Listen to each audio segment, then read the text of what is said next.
இந்த SOPs சொல்லுவாங்க, அதனுடைய ஃபுல் ஃபார்ம் வந்து ஸ்டாண்டர்ட் ஆபரேட்டிங் ப்ரொசீஜர். ஆனா எனக்கு மட்டும் அது ஸ்டாலின் சார் ஆபரேட்டிங் ப்ரொசீஜர். இது என்னங்க நியாயம்? இந்த விஜய் உண்மையானவன்றது உங்க எல்லாருக்குமே தெரியும். நமக்கு எதிராக சதி செய்யறது யாரு, நமக்கு எதிராக சூழ்ச்சி செய்யறது யாரு, நமக்கு எதிராக பழி போடுறது யாரு, யாரெல்லாம் ஒன்னா சேர்ந்து இதெல்லாம் செய்யறாங்கன்றது உங்க எல்லாருக்குமே நல்லா தெரியும். அதனால என்னோட சொந்தங்களாகிய உங்ககிட்ட வந்து நான் நீதி கேட்காம வேற யாருக்கிட்ட தான் போய் கேட்பேன்.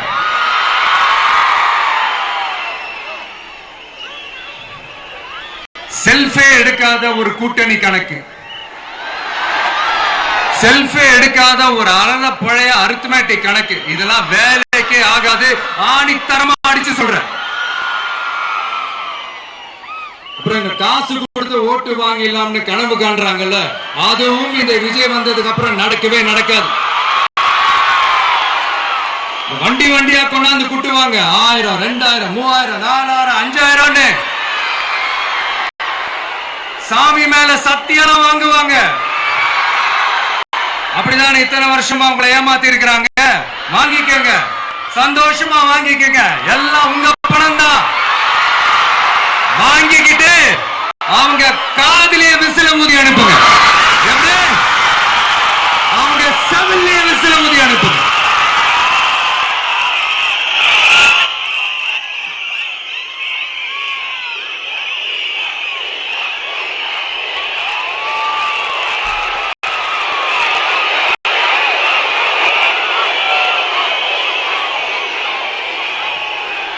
அடுத்து நம்மளுடைய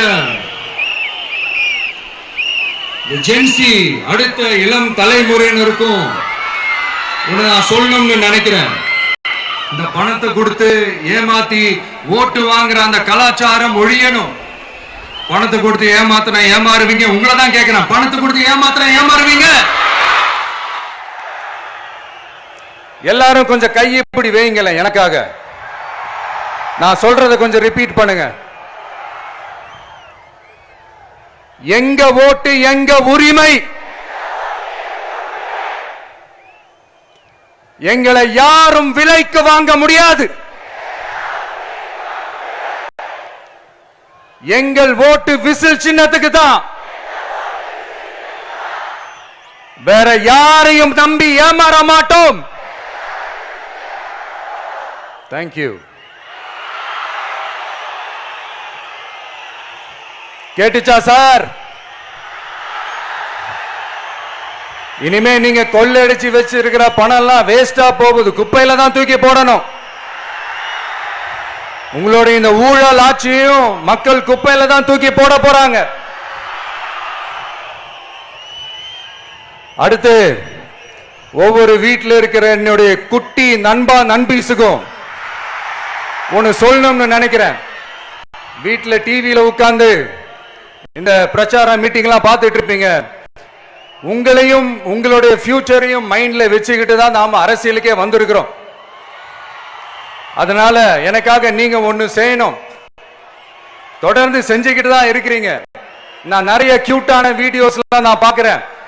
லைக் உங்க அம்மா அப்பா கிட்ட மைக்க நீட்டி யாருக்கு ஓட்டு போடுவீங்கன்னு கேட்டா பின்னாடி இருந்த அந்த பையன், அம்மா விஜய்னு சொல்லுமா, அப்பா விஜய்னு சொல்லுப்பா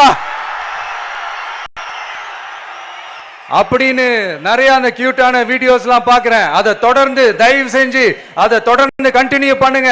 உங்க வீட்டில் இருக்கிற உங்களுடைய அப்பா அம்மா தாத்தா பாட்டி பெரியப்பா பெரியப்பா சித்தி சித்தப்பா அத்தை மாமா ஓட்டு போடுற வயசுல இருக்கிற அண்ணன் அக்கா எல்லாரையும் விசில் சின்னத்துக்கு ஓட்டு போட சொல்லுங்க.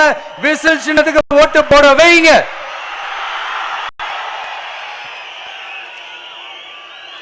இந்த தேர்தல் நெருங்குற இந்த நேரத்தில் பொலிட்டிக்கலா ஸ்பீக்கிங் டு த பாயிண்ட் ஒரே ஒரு விஷயம் நான் சொல்லணும். நாங்க அரசியலுக்கு வந்தது எந்த கட்சியும் ஒழிக்கிறதுக்கோ அழிக்கிறதுக்காகலாம் நாம அரசியலுக்கு வரல. யார் மேலேயும் தனிப்பட்ட ஒரு வன்மமோ இல்ல தனிப்பட்ட கோபமோ அப்படிலாம் யார் மேலேயும் கிடையாது. இந்த மத்தவங்க மாதிரி இந்த வெறுப்பு அரசியல் பண்றதுக்காகலாம் நாம அரசியலுக்கு வரல. அரசியல் ரீதியா நம்மளுடைய எதிரிகள் யாருன்னு டிக்ளேர் பண்ணிட்டு தேர்தலில் நின்று ஜெயிச்சு மக்களுக்காக எங்களுடைய நன்றி கடனை செலுத்துறதுக்காக தான் நாம அரசியலுக்கே வந்திருக்கோம். Just want to make this clear. அவங்களை கேள்வி கேட்கறதுக்கு முன்னாடி அவங்களுடைய இயலாமையை மறைக்கிறதுக்காக இந்த ஏ டீம் பி டீம் இதெல்லாம் கூட சேர்த்துக்கிட்டு ஒரே விஷயத்த சொல்லி அழுவுறாங்கல்ல. என்னன்னு சொல்லி அழுவுறாங்க? அனுபவம் இல்லாதவங்களால எப்படி ஆட்சி அதிகாரத்தை செய்ய முடியும் அப்படின்னு ஒரே விஷயத்த சொல்லி அழுவுறாங்கல்ல. அந்த அழுகைக்கு நாம ஒரு பதிலடி கொடுக்கணும்ல. மக்களே, நான் உங்களையே கேட்கிறேன், தெரியாம தான் கேட்கிறேன். இந்த அனுபவம் அனுபவம் அனுபவம்னு சொல்றாங்களே, அதிகாரத்தை வச்சு மக்கள் பணத்தை கொள்ளையடிச்சதை தாண்டி வேற ஏதாவது கொம்பு முளைச்ச பெரிய அனுபவம் இவங்களுக்கு இருக்குதா?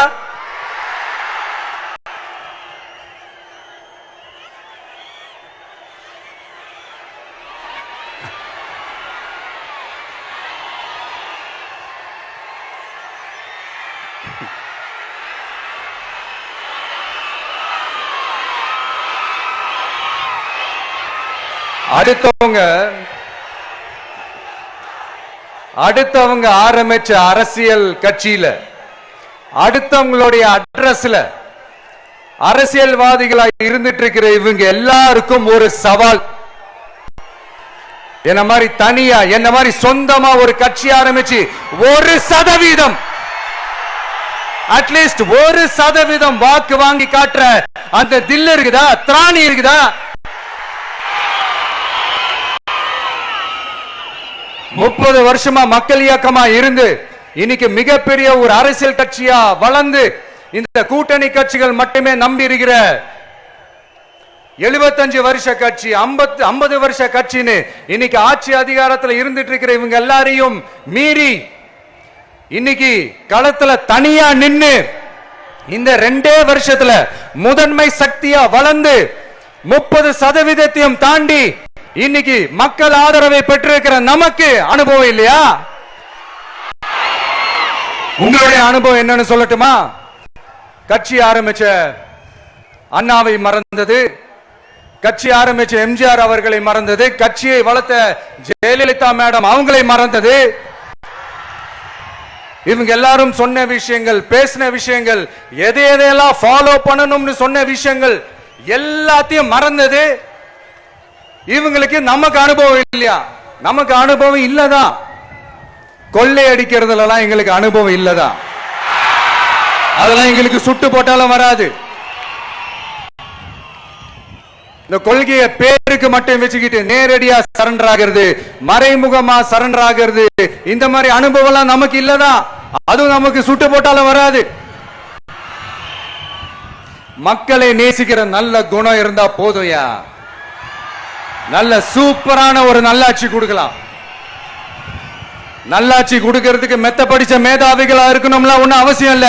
காமராஜர் அவர்கள் மாதிரியோ எம்ஜிஆர் அவர்கள் மாதிரியோ மக்கள் சக்தியின் துணையால, மக்கள் மேல அக்கறையா இருக்கக்கூடிய நல்ல அதிகாரிகளின் துணையால சூப்பரான ஒரு நல்லாட்சி என்னால கொடுக்க முடியும். செஞ்சு காட்டுறேன்.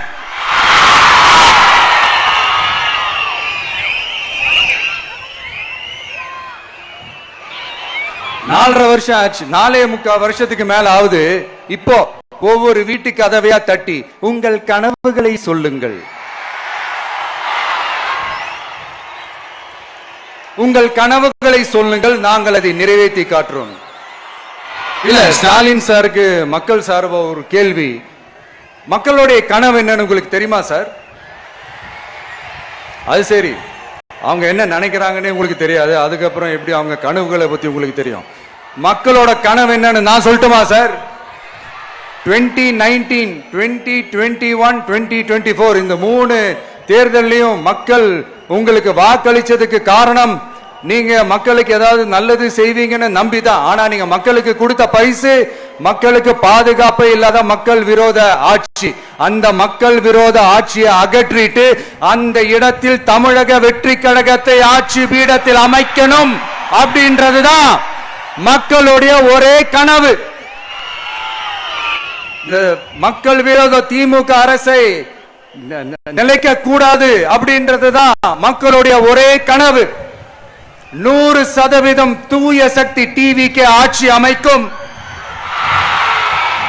அதுல உங்களுடைய கனவுகள் உங்களுடைய ட்ரீம்ஸ் எல்லாமே ஃபுல்ஃபில் ஆகும், நிஜமாகும்.